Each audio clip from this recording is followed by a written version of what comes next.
కొడుకు మీరు కన్నా బాబు పీపీటీని వాడు నేర్చుకొని నాకు చెప్పింది సార్. వాడు నేర్చుకొని నాకు చెప్పింది దాన్ని ఎట్లా చేయాలని వాడు చెప్పింది.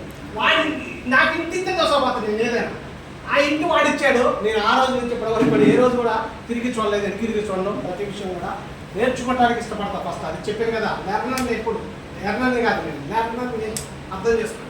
ప్లస్ అలా తీసుకొని పీపీటీలు తీసుకొని ప్రజెంటేషన్ చేసుకొని వస్తే అప్పటి వరకు ఇంట్లో ఎవడన్నా ఒక్కడే వెస్టేజ్ వ్యాపారం చేసేవాడు ఎసారా. కానీ కరోనా వచ్చి నాకేం తెలిసిందా, ఇంటిలో బాగా వెస్టేజింగ్ చేసింది సార్.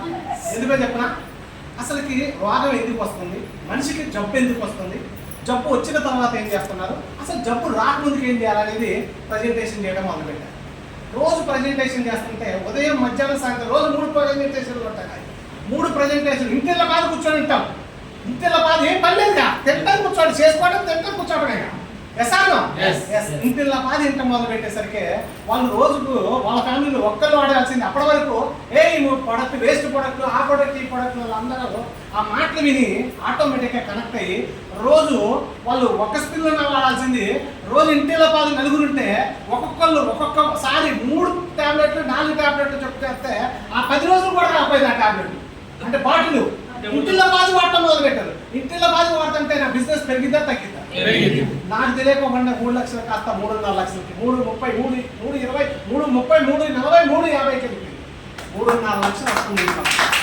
నా ఫ్రెండ్స్ ఫోన్ చేసి ఏమి ఎట్టుంది అన్నాడు, 3 పూలు 6 కాయాలని చెప్పాను. ఎందుకో నాకు తెలియకుండా వెళ్ళిపోతుంది. నేను ఇన్ని రోజులు తిరిగి చేస్తారా, ఇంట్లో కూర్చొని చేస్తే వ్యాపారం డబ్బులు వస్తున్నాయి లక్షలని చెప్పి వాళ్ళు అదేంటి వ్యాపారం అదే ఇది పోవాలా అన్నాడు. ఏమో నాకు అది అర్థం అట్లా పోతుంది వెళ్ళిపోతుంది అసలుకే వెళ్ళిపోవాలి. నాదో పెరుగుతూ పోతుంది ఆటోమేటిక్గా.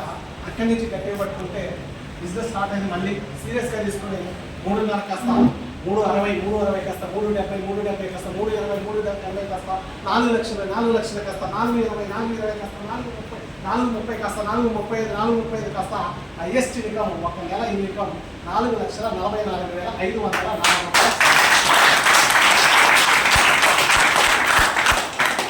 ఎంత కావాలొచ్చా? లక్ష వస్తే చింతాగా వరకు కాలు ఎగరేసి అనుకోండి. 4.5 లక్షలు వచ్చింది ఏం తెలిపోవట్లేదు, ఉన్నవాటి ఎందుకో ఖర్చులు పెరిగిన కొద్దీ మన యొక్క అప్డేట్ అవుతుంది. అర్థం చేసుకుని ఈ బిజినెస్ స్టార్ట్ చేసినప్పుడు జేబులో 10 రూపాయలతో స్టార్ట్ చేశా. నాన్నగారు కాలం చేస్తున్నారు, తెలియకుండా కరెంట్ బట్టి ఇంట్లో చనిపోయారు. ఇంటికి పెద్దవాడిని, అప్పటి వరకు బాధ్యతలు తెలియదు, రెస్పాన్సిబిలిటీస్ తెలియదు, ఏమీ తెలియదు. ఇంటికాడ ఉంది ఆస్తి, 9 ఎకరాల ఆస్తి కానీ ఏమీ లేదు. బట్ 3 సంవత్సరాలు నన్ను MBA, నా తమ్ముడు MCA, నా భార్యను కూడా మేమే తెచ్చుకున్నాం. MCA తను కూడా కౌంటర్లో ఉంది నా భార్య. మొత్తం కూడా ముగ్గురు జరిగి చేసి 2 సంవత్సరాలు సరిగ్గా పంటలు పంటకు అప్పులైనాయి. బోర్లు వేసి బాయిలు తీసి అన్ని ప్రాబ్లమ్స్ వచ్చాయి. తీరా చూస్తే నాన్న చనిపోయేదానికి 11.5 లక్షలు అప్పుడు నాకు తెలియదు. నాకు తెలియదు. నాకు ప్రాబ్లం ఏంటంటే మా నాన్నగారు చనిపోయి అక్కడే ఉన్నారు. ఆల్మోస్ట్ 7:30, 8 చనిపోయారు. నైట్ పవర్ బట్టి మిడ్ నైట్ 12 గంటలకి మా మేనత్త భర్త ఒక అతను వచ్చి, నాన్నగారు 1.5 లక్షలు డబ్బులు తీసుకున్నాడు, ఎప్పుడు ఇస్తారా అన్నాడు. ఎట్లా ఉంటుంది, శవం ఆడుంది. బయటికి పిలిచి మా పెద్దనాయన గారిని మీరేదో పని మీద పిలిచారో అని నేను అనుకున్నాను. 1.5 లక్షలు తీసుకున్నాడు నాన్నగారు, డబ్బులు ఎప్పుడు ఇస్తావరా అన్నాడు. ఎట్లా ఉంటుంది నేను అనుకున్న ఆ రోజు, బతుకుంటే ఉపేంద్ర అనేవాడు హీరోనే, జీరోగా ఉన్నాడు, మీ అందరికన్నా అందరి స్థాయిలో ఖచ్చితంగా కూర్చుంటానని నిర్ణయించుకున్నాను. భగవంతుడు గారు ఆ రోజు నిర్ణయించుకున్నాను. మా నాన్నగారి దాన సంస్కారాలు అయిపోయిన తర్వాత అందరినీ చెప్పారు, ఎవరెవరికి ఎంత తప్పు ఉందో నాకు తెలియదు, మీకు ఇచ్చినప్పుడు ప్రామిసర్ నోట్ ఇచ్చుంటాను, అవన్నీ పట్టుకొని రండి అని చెప్పా. మొత్తం రాసుకున్నా. నేను ఒకటే చెప్పేవాళ్ళకి, మీకు నా మీద నమ్మకం ఉంటే 2 సంవత్సరాలు ఆడాలి. నమ్మకం లేకపోతే మాకున్న 9 ఎకరాల్లో మీకు ఎక్కడ కావాలంటే అక్కడ రాసిస్తాను. నేను ఒక్కనే కాదు, మా ఇంట్లో నేను, నా తమ్ముడు, నా భార్య, నా తల్లి అందరం సంతకాలు కడతాం. మీకు నమ్మకం ఉంటేనే, మా నాన్నగారి మీద నమ్మకం ఉంటే ఓకేనా, లేకపోతే 2 ఇయర్స్ ఆగండి. నమ్మకం ఉంటే, లేకపోతే ల్యాండ్ రాసిస్తాను చెప్పాను. ఇదే ఇంతే మాట్లాడారు. 2 ఇయర్స్ ఆగారు. 2 ఇయర్స్లో వెస్టేజ్ బిజినెస్ సీరియస్గా తీసుకుని ప్యాకప్ చేశాం. భగవంతుడి దయ వల్ల ఇప్పటికీ ఆ 11.5 లక్షలకు వడ్డీ కలిగితే 14.5 లక్షలు అపోయింది. అయితే MCA 2 ఉన్నారు, MBA నేను.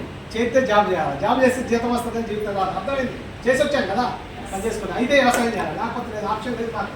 ఎస్, వ్యవసాయం చేస్తున్నాను. వ్యవసాయం చేసుకుంటే అక్కడ 9 ఎకరాలు ఉంది, ఇక్కడ 5 ఎకరాలు లాంటి కౌలు తీసుకొని చేస్తున్నాం. అనుకోకుండా ఈ ఆపర్చునిటీ వచ్చింది మధ్యలోనే నవంబర్ అంటే సీజన్, పంటలు వస్తుంటాయి. వేస్తాను నిర్దాక్ష్యంగా ఎప్పుడైతే ఈ అవకాశం విన్నానో లైఫ్ అక్కడ కాదు, లైఫ్ ఎక్కడ ఉందని డిసైడ్ చేసుకుని నిర్దాక్ష్యంగా పని చేసి వచ్చేసాం. మొత్తం అప్పటికే 3 లక్షలు పెట్టుబడి పెట్టి కూర్చున్నాం. పని చేసుకొని వచ్చేసా. ఉంటే ఉంది, పోతే పోయింది. పోతే ఈ దెబ్బతో దరిద్రం పోతుంది. వస్తే మాత్రం ఇంత వచ్చి హీరోగా బయటకు వస్తానని నమ్మకంతో వచ్చాను. స్టార్ట్ చేసి స్టార్ట్ చేస్తే 14.5 లక్షలు అప్పు తీర్చేసి భగవంతుడి వల్ల ఇప్పటికీ కొంత ఎసెట్, ఇంత అని కాదు కొంత ఎసెట్ క్రియేట్ చేసుకున్నాను. ఇలా ఇంట్లో కూర్చున్న యావరేజ్గా నా ఇన్కమ్ 3.5 లక్షలకు ఎక్కువ వచ్చింది. ఒకటే అర్థం చేసుకోండి ఈ బిజినెస్. ఎందుకంటే ఒక్కటితో స్టార్ట్ అయ్యేలా నా టీము ఇంత ఇన్కమ్ రావడానికి ప్రధాన కారణం ఏంటంటే 1,27,983 మంది ఉన్నారు. టీంతో వచ్చింది. నేను కట్టింది 30 మందిని. ఆ 30 మందిలో 10 మంది నాతో కలిసి పనిచేశారు. 10 100 అయింది, 100 1000 అయింది, 1000 10,000 అయింది, 10,000 లక్ష అయింది. రేపు లక్ష ఈ డిసెంబర్ నాటికి 2 లక్షలు క్రాస్ చేయాలి అని టార్గెట్ పెట్టుకుని పనిచేస్తున్నా. టీం ఎంత కడితే నా డబ్బు అంత వస్తుంది. నాకు అర్థమైపోయింది. టీంని కట్టడమే లక్ష్యం పెట్టుకుని పనిచేస్తున్నాను. కాబట్టి అర్థం చేసుకోండి, ప్రతి ఒక్కరు కూడా టీంని కట్టండి, స్ట్రాంగ్గా తయారవ్వండి. నాకు డబ్బు వచ్చింది, మీకు డబ్బు వస్తుంది. ఎప్పుడన్నా ఏదైనా జర్నీలు చేసేటప్పుడు ఎవరైనా కారులో తీసుకెళ్తే తప్ప ఇప్పుడంతా ఆగిపోయేవాడిని. లైఫ్లో కారు గిర్ర కూడా కొనాలనే ఆలోచన లేదు. ఇప్పుడు i20 టాప్ ఎండ్ కారు, ఏ కారు తీసుకోవాలని ఫ్రెండ్స్ అందరికి ఫోన్ చేస్తే అందరు ఫ్రెండ్స్ ఆల్టో 800 అనే ఒక కారు ఉంటుందిరా, అది నీకు సూటబుల్ అయితే అన్నారు. నాకు డ్రైవింగ్ రాదు, కారు గురించి తెలియదు, అసలు ఏ అలవాటు లేదు నాకు. మరి నేనేం చేయాలి అప్పుడు అనుకొని నేను చెక్ చేస్తే నాకు i20 టాప్ ఎండ్ కార్ తీసుకుంటే 6 ఎయిర్ బ్యాగ్స్ ఉంటాయి, సేఫ్టీ ఉంటుంది. నాకు డ్రైవింగ్ రాదు కాబట్టి ఎటు తిరిగినా ఏ ప్రాబ్లం లేదని చాలామంది సజెషన్ చేశారు. వెంటనే ఎంత ఉంటుందని కొటేషన్ ఇచ్చడానికి పోతే, కారు కొటేషన్ ఇచ్చడానికి పోతే హోండా షోరూమ్కి ఫస్ట్ నేను బ్యాగ్ వేసుకొని నార్మల్గా వెళ్ళా. క్యాజువల్గా వెళ్తే నన్ను చూసి, ఏంటి సార్ ఇక్కడ జాబులు లేవు సార్ మీకు అన్నారు. ఏంటండి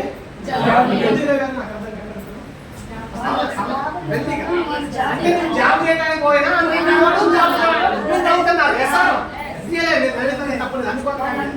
వాళ్ళు అలా అనుకున్నారు. సరే కాదు సార్, కారు కొందామని వచ్చారు. సార్ మీరేం చేస్తారంటారు. నేను ఏదో బిజినెస్ చేస్తాను లేదు సార్, ఎందుకు లేదు వాడు చెప్పలేదు. నెట్వర్కింగ్ అది ఏం చెప్పదలుచుకోవాలి, నువ్వు బిజినెస్ చేస్తాను సార్ అన్నారు. కింది మీద చూసి నన్ను, మీరు బిజినెస్ చేస్తాను సార్, మీకు ఈ కారు కదా సార్, మీకు మారుతి షోరూమ్ ఉంటుంది సార్, మనకి 60 కొనుక్కోండి సార్ అన్నారు.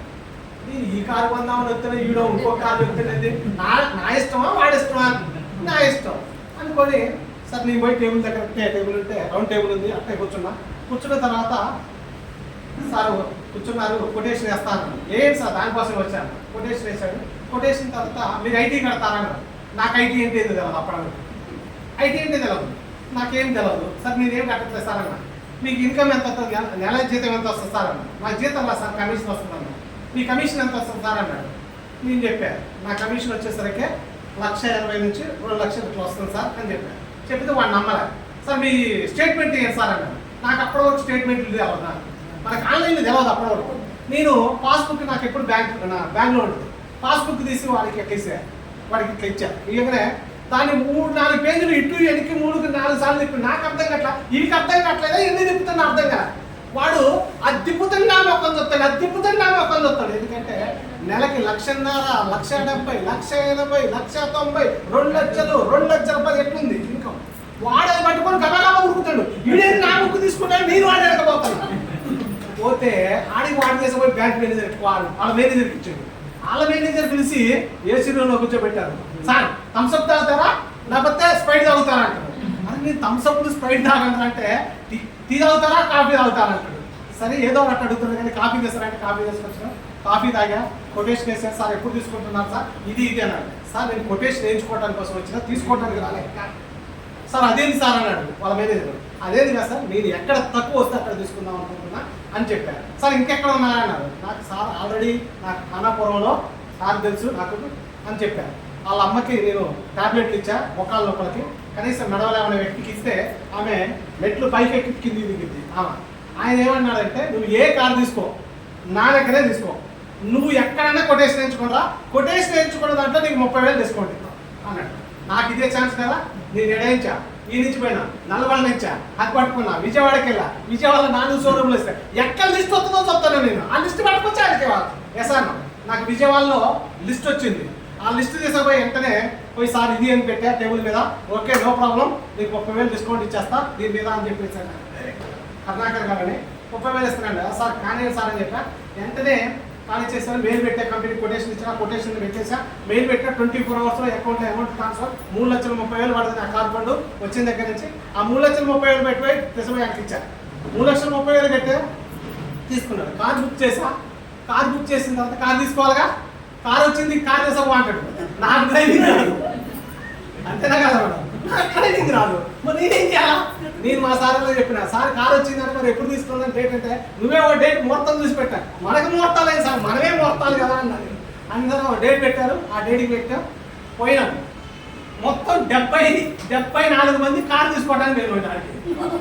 అసలు ఆయన ఎన్ని సంవత్సరాల షోరూమ్ పెట్టి ఎవరు కూడా అక్కడ తీసుకున్నారు మొట్టమొదటిసారిగా కార్ తీసుకోవడానికి ఇంతమంది వస్తున్నారంటే సార్ ఇది తక్కువ సార్ మిగతా వాళ్ళందరూ నాకు చుట్టుపక్కల వాళ్ళు ఉన్నారు వాళ్ళందరూ రావడం ఇబ్బంది రాలేదు సార్ ఇక్కడ ఉన్నోళ్ళే వచ్చారు సార్ అంటే ఆయన కింది మీద చూసి ఉపేందర్ పర్సనల్ తెలవాలండి ఇప్పటివరకు ఇన్ని రోజులు లేదు ఇప్పుడు పర్సనల్ లేకపోతే మళ్ళీ ఏమన్నా లిటిగేషన్ పెడతామో నేను అనుకుంటాను ఎస్ కాబట్టి అన్న తర్వాత పోయి కలిసిన తర్వాత ఆయన చెప్పండి ఏం చేస్తాం ఉపేంద్ర అసలు ఏంది సార్ మీరు చూసింది తక్కువ సార్ మీరు చూసింది 5% పీపుల్ సార్ మీరు చూసింది 95% పీపుల్ బయట ఉన్నారు సార్ సార్ మీకు కావాలంటే అందరికీ ఎప్పుడన్నా జూమ్ ఉన్నప్పుడు మేము పరిచయం చేస్తాను సార్ అని చెప్పారు ఎర్లీ మార్నింగ్ ఆయన ఒక రోజు వచ్చిండు 1000 మంది అటెండ్ అయ్యారు 1000 మంది అటెండ్ అయితే వచ్చి చూశాడు ఆయన అన్నాడు పిలిచి ఉపేందర్ మన వాళ్ళందరినీ మన దగ్గర కార్ కొని డిస్కౌంట్ ఇస్తాను వాళ్ళు ఎందుకు కొత్త నేను చెప్తాను వాళ్ళు ఎస్ సార్ ఎవడు ఇష్టం వాడు కొనుక్కుంటున్నారు ఎస్ ఓకే సార్ అని చెప్పాను అంతే ఏమి ఇప్పటికి అవుతున్నాం అర్థం చేసుకోండి అట్లాంటి సిచ్యువేషన్లో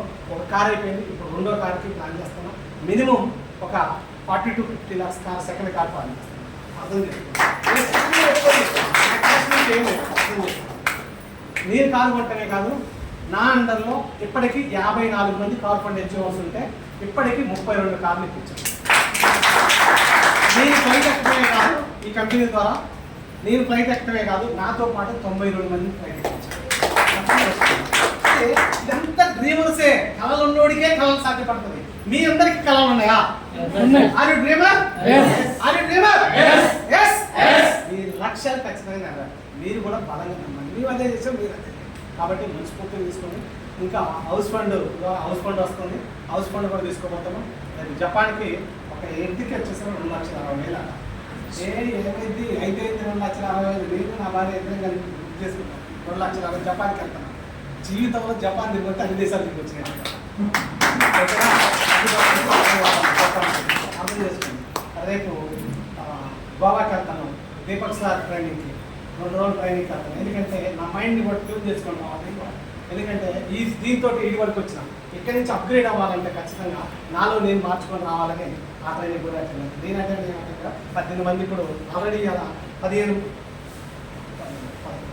మంది ఇప్పుడు ట్రైన్లో ఉన్నారు ఆల్రెడీ జర్నీ చేస్తూనే ఉన్నారు అర్థం చేసుకోండి రేపు నేను ఇంకా వేరే వాళ్ళ కలిపి కార్లో వెళ్తాను అర్థం చేసుకోండి ఇంత గొప్ప ఇండస్ట్రీలో ఇంత గొప్ప కంపెనీలో పనిచేస్తాను ఆశామాషా కంపెనీ కాదు మీరు చూస్తుంది చాలా గడ్డి పుస్తకాలు చూశారు ఇప్పటివరకు ఇక్కడి నుంచి చూడండి ఓతద్దం పెట్టి చూడండి ఓతద్దం పెట్టి మీరు చూసినా కనపడినంత ఉంది స్టేజ్లో కాబట్టి మిమ్మల్ని ఎవరైనా కించపరిచిన మిమ్మల్ని ఎవరైనా ఏలా చేసిన అవమానించిన వాళ్ళ టైం బాగుంది నా టైం బాగాలేదు అనుకోండి ఏదో ఒక రోజు మీకు సక్సెస్ వస్తుంది మీరు పోతుంటే తల వచ్చుకొని పోతుంటారు అర్థం చేసుకోండి అంత గొప్ప ఇండస్ట్రీ కాబట్టి ప్రతి ఒక్కరు చూసుకోండి మీ అందరికీ కూడా గొప్ప సక్సెస్ వస్తుంది కాబట్టి నా మాటల ద్వారా మీ అందరికి ఎంతో ఒకంత ఇన్స్పిరేషన్ చేశామనుకుంటా ఎంతో ఒకంత మీలో ఖచ్చితంగా సక్సెస్ సాధించాలని తప్పనే తెచ్చుంటుంది కాబట్టి దీన్ని నెరవేర్చుకొని మీరు ఏదో ఒక రోజు సక్సెస్ అయ్యి మీరు ఏదో ఒక రోజు స్టేజ్ మీద ఒక 7 మంది ముందర ఫలానా వ్యక్తి చెప్పిన రోజు నేను నా లైఫ్లో తీసుకున్నాను అది కోసం ఈరోజు ఈ స్థాయిలో ఉన్నానంటే ఒకవేళ పొరపాటుని నీ ఆల్లో ఉండి వెనక ఎక్కడో కూర్చోండి ఎసారం సార్లు కూర్చుంటే నేను కూడా అక్కడ ఏదో కూర్చుంటా అప్పుడు నా చేత ఉంటుంది ఈడ కాదు 2 ఇంచుల ముందుకు వచ్చేస్తుంది నా వల్ల కూడా ఒక వ్యక్తి మారాడు జీవితంలో థ్యాంక్ యూ సో మచ్